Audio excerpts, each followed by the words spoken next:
Olá, mais uma lição diária para o seu coração. Se você está chegando agora no meu canal e ainda não se inscreveu, inscreva-se, amigo, não custa nada, é só apertar o botãozinho vermelho aqui embaixo e também acione o sininho das notificações e dê o like fortalece muito o nosso canal. É muito bom estar falando com você novamente, amigo ouvinte da Rádio Web Gospel Milênio de Imperatriz do Maranhão, e com você, amigo internauta. O tema de hoje é declarações sob tensão. Tudo que a gente fala, amigo, é anotado. Ou no coração da pessoa, ou no vento que espalha para o mundo. Uma coisa é certa, é difícil de esquecer. Por quê? Porque causa tensão. É por isso que o título de hoje é Declarações sob tensão. Quando nós entendemos as declarações divinas, então tudo vai bem na nossa vida. Quando não compreendemos, é porque há uma disfunção na nossa conversa. Existe um ruído entre o nosso diálogo. Em Gênesis 2, 16 e 17, mostra a existência do livre-arbítrio no Éden. Caso não pudessem escolher livremente, por que Deus os teria advertido? Ora, era livre, sim, senhor. Para você ter uma ideia, Deus deu oportunidade para escolher amá-lo. Adão e Eva tiveram esta oportunidade. Satanás é um arqui-inimigo e ele é também arqui-enganador. Quando ele conseguiu a atenção, o diálogo com Eva, já tinha ganho a batalha. Quando Eva decidiu conversar com a serpente, ela já tinha perdido. E é interessante notar que Satanás, ele não quer que você falar com você francamente, cara a cara, tete a tete, aquele negócio de rabo, tridente, chifre. Não existe isso. Ele é um ser lindo, criado por Deus, embora já degradado pelo tempo e pelo pecado. Mas a intenção dele era enganar Adão e Eva. O livre-arbítrio estava na escolha. Deus os advertiu para que fizessem uma boa escolha. Quando Deus está advertindo as pessoas, é porque Ele quer o melhor, não quer que as pessoas errem. Então a gente precisa compreender isso, de que de fato Satanás, vendo que o comer da fruta e ele não morria, Eva ficou impressionada com aquilo. E ela foi e comeu a fruta também. E ela levou para o seu marido e ele comeu da fruta também. Da perspectiva da lógica humana, o argumento da serpente soou muito mais convincente do que a palavra de Deus. Deus tinha dito desta árvore não. Se vocês comerem do fruto dela, vocês vão morrer. Satanás disse, vocês não vão morrer. Certamente não vão morrer. Eles confiaram em Satanás. Mas é interessante notar de que há três argumentos, ou melhor, em dois passos, como tudo isto se desenvolveu. Primeiro, não havia evidência no mundo natural até aquele momento da existência do pecado e também da morte. Então Eva não tinha esse relacionamento ou esta consciência do que era a morte. Segunda, a serpente estava comendo o fruto proibido e o apreciava. Ora, então por que Eva deveria se conter para não fazer o mesmo? Ele não morreu, estava comendo a fruta. Então Satanás tinha razão, Deus não tinha razão. Olha a gravidade do pecado de Eva. Infelizmente, ao decidir entre as duas declarações conflitantes, Eva ignorou três princípios básicos.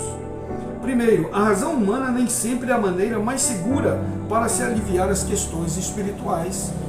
Segunda, a palavra de Deus pode parecer ilógica e sem sentido para nós, mas é sempre correta e confiável.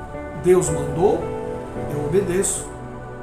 E terceiro, há coisas que não são más nem erradas em si mesmas, mas Deus as escolheu como teste de obediência. Deus quer ver até onde a gente poderia chegar. E nós, muitas vezes, nós erramos exatamente neste ponto. Satanás, o autor da destruição e da morte. Não foi Deus, mas a serpente que introduziu a desconfiança acerca de Deus no coração humano e fez da morte parte do nosso destino. Ninguém deveria estar conhecendo a morte. Por meio da desobediência de Adão, a morte passou a toda a humanidade. Você encontra isso em Romanos 5,12. Assim, a morte é um componente integrante de nossa existência neste mundo pecaminoso. Salomão diz: os vivos sabem que hão de morrer, mas os mortos nada sabem. Eclesiastes 9,5. A morte é um intruso e nosso inimigo. Você encontra isto em 1 Coríntios 15:26. Houve um tempo em que a morte não existia, nem estava presente no mundo, expressando esse ponto. Gênesis 2:5 e 6 contém uma expressão curta, mas extremamente significativa. Ainda não. Houve um tempo em que o ainda não havia espinhos, trabalho penoso, dificuldades agrícolas, chuvas. Esse verso da transição aponta para Gênesis 3, no qual as coisas mudaram drasticamente. A morte veio como resultado de se afastar de Deus, e Deus advertiu especificamente o primeiro casal contra a desobediência em sua palavra, e que o resultado culminaria em devastação e tragédia, a saber, a morte. Você certamente morrerá, Deus disse com todas as palavras, com todas as letras. Gênesis 3:4. Observe que a serpente sabia exatamente o que Deus havia dito antes de Adão no jardim do Éden e o negou com as mesmas palavras, incluindo "é certo". Como vemos na frase, é certo que vocês não morrerão. Deus disse: certamente morrerás. Satanás disse: é certo que vocês não vão morrer. E eles acreditaram em Satanás. Os anjos os advertiram, Adão e Eva, para que estivessem alerta contra as ciladas de Satanás, pois seus esforços para os enredar seriam incansáveis. Enquanto fossem obedientes a Deus, o maligno não lhes poderia fazer mal, pois, se necessário, todos os anjos do céu seriam enviados em seu auxílio. Se com firmeza repelissem suas primeiras inundações, estariam tão livres do perigo como os mensageiros celestiais.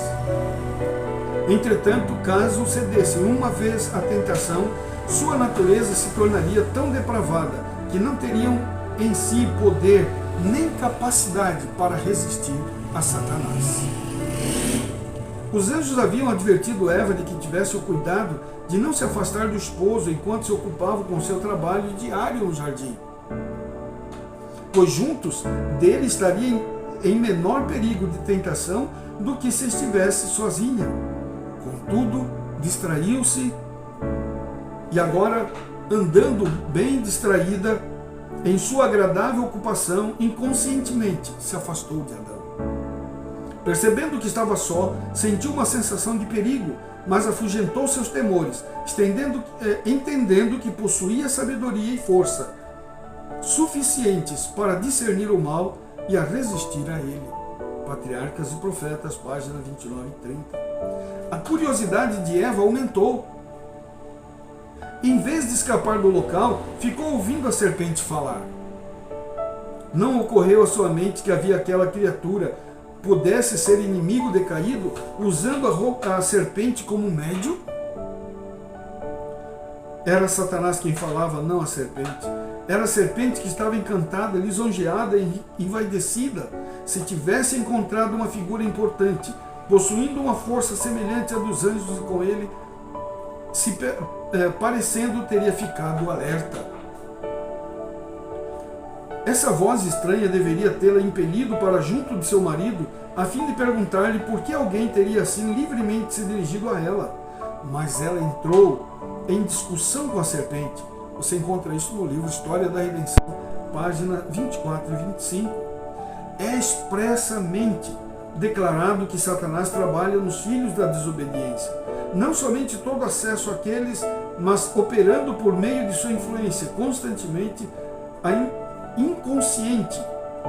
Aliás, preste atenção, consciente e inconsciente, para atrair outros à mesma desobediência. Se os anjos maus têm tal poder sobre os filhos dos homens, em sua desobediência, os anjos bons têm poder muito maior sobre aqueles que estão se esforçando para serem obedientes. Quando pomos em Jesus Cristo a confiança, operando a obediência para a justiça, Anjos de Deus operam em nosso coração para a justiça. A família humana tem todo o auxílio em que teve Cristo em seus conflitos com Satanás. Não necessitam ser vencidas, podem ser mais que vencedores por aquele que os amou e deu a vida por eles. Vocês foram comprados por preço. Está lá em 1 Coríntios 6,20. E que preço? O Filho de Deus, em sua humanidade, lutou com as mesmas cruéis, permanentes esmagadoras, traçando-os assim.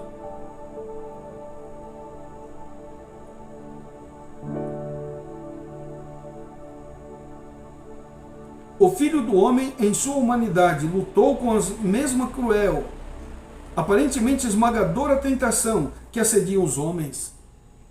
Cada um será tentado, mas a palavra declara que não seremos tentados acima do que podemos suportar. Podemos resistir e derrotar o astuto inimigo. Mensagens Escolhidas, volume 1, página 94. Então veja, amigo e querido ouvinte e internauta, nós não podemos ceder às tentações. Também não podemos andar próximo ao erro. Temos que estar separados dele. É isso que nós precisamos entender. As declarações sobre tensão são coisas que surgem e vão nos tentando, e a gente querendo pecar e não querendo pecar. E então surge uma tensão danada. Pense nisso, só Jesus pode nos libertar. Vamos orar. Obrigado ao Pai, porque o Senhor é o nosso libertador. Ó Deus eterno, perdoe os nossos pecados. Toma-nos em teus braços de amor. É o que te pedimos e já te agradecemos em nome de Jesus. Amém, Senhor. Amém. Você pode continuar nos ajudando um pouco mais.